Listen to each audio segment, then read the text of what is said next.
Maaf ya, saya sebagai guru tapi sebetulnya saya sebagai petugas.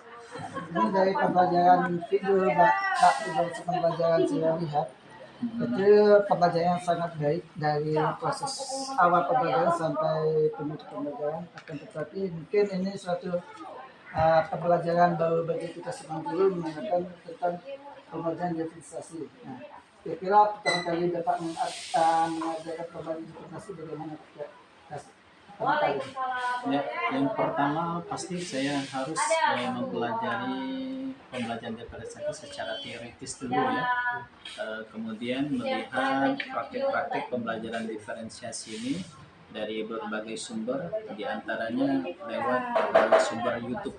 Dari situlah kemudian saya memadukan antara teori yang sudah saya pelajari dengan praktek pembelajaran diferensiasi yang dipraktekkan dalam pembelajaran di kelas. Maka pada saat itu saya mencoba untuk mempraktekkan pembelajaran diferensiasi pada mata pelajaran yang saya ampuh, pendidikan agama Islam dan budi pekerti, kelas 7 untuk mata pelajaran zikir dan sholat.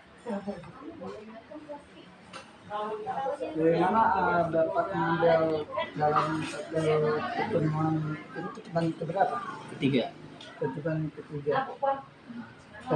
Di mana dapat mengambil suatu kelompok itu melakukan gaya pembelajaran? Yang pertama, yang pasti kita melakukan tes diagnostik ya, diagnostik dengan beberapa instrumen yang dari hasil diagnostik itu kemudian saya mencoba untuk memilah dulu mana kelompok peserta didik yang kecenderungan gaya belajarnya visual, auditory, dan kinestetik. Nah, berangkat dari itu kemudian siswa saya kelompokkan menjadi 3 kelompok. Cara dapat ketika melakukan pembagian diferensiasi itu dapat membaca salah satu itu mata pelajaran atau rencana pembelajaran. Kecenderungannya saya melihatnya, mohon maaf, ke modul ajar, walaupun ini siogyahnya ke RPP gitu. Nah, tapi karena memang sumber yang saya punya saat menerapkan pembelajaran itu berupa modul, maka saya menjadikan modul pembelajaran yang saya susun itu sebagai rujukan dalam pelaksanaan pembelajaran diferensiasi. Itu yang dalam pembelajaran kita dalam praktek sekolah dan didik itu ketika dapat menjelaskan itu cara struktur atau instruktur kenapa yang dapat kelihatannya dapat tidak terlalu langsung melihat alat ini. Bagaimana kita dapat bisa menyatakan bahwa kita itu dapat tentang sholat. Ya, yang pasti sebelum saya memastikan peserta didik itu mencapai tujuan pembelajarannya, berupa mampu mempraktikkan tata cara sholat dengan baik dan benar, saya harus melalui 3 tahap dulu. Yang pertama yaitu konten, menjelaskan isi materi dari materi sholat itu sendiri, dan penjelasan itu memfasilitasi gaya belajar siswa masing-masing. Ketika di siswa yang kelompok visual, saya memberikan diferensiasi kontennya berupa tayangan video tata cara sholat. Kalau siswa yang auditory itu lewat membaca teks, dan juga kalau kinestetik itu ditunjukkan secara langsung bagaimana tata cara sholat yang baik dan benar. Kemudian baru ke diferensiasi proses. Nah, yang terakhir itu ada diferensiasi produknya. Jadi untuk mengetahui ketercapaian itu, mereka harus melaksanakan praktek sholat satu persatu. Kalau dari tujuan pembelajaran atau waktu kita mengajar pembelajaran itu seyogyanya kita terfokuskan satu materi dengan sholat dan sholat apa yang harus siswa itu paham.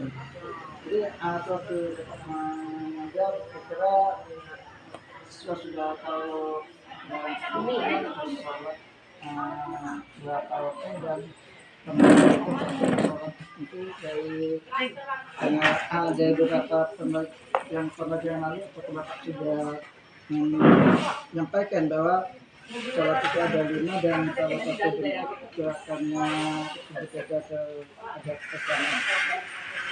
Ya, yang pasti di awal pembelajaran saya sudah menyampaikan kepada peserta didik tentang tujuan pembelajaran dalam bab tentang sholat ini.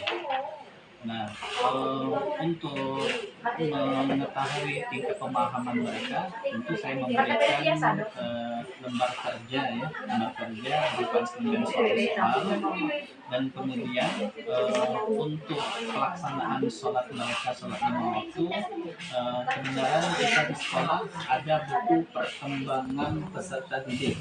Di antaranya itu adalah berkenaan tentang sholat. Maka dari buku perkembangan itulah saya selaku guru PAI bisa mengkoordinir siswa sholat 5 waktu atau tidak lewat buku perkembangan itu. Sepertinya sudah baik.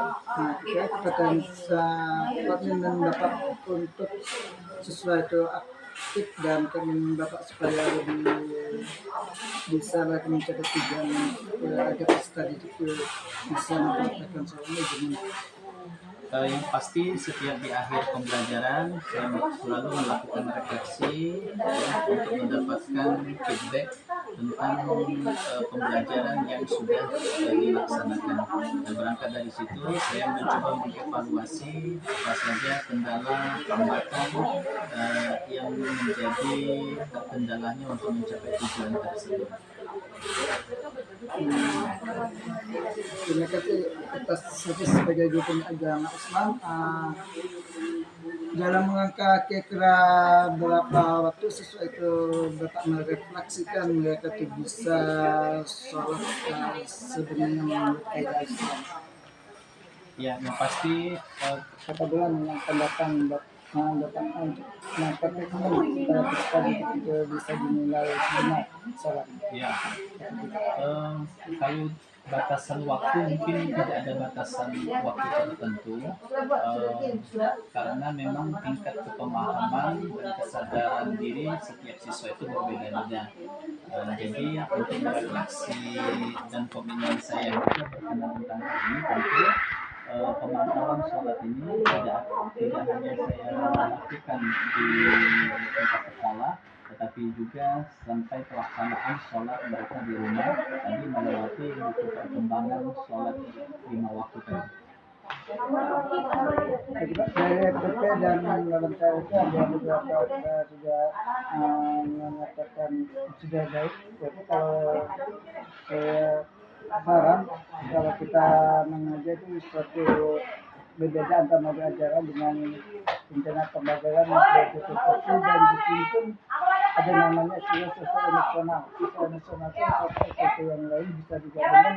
Nama sosial emosional itu ada aplikasi di awal pendahuluan kita apa yang akan kita terapkan karena sosial emosional itu sesuai dengan hati dan memberikan suatu mindfulness atau ketenangan jiwa diri untuk emosional.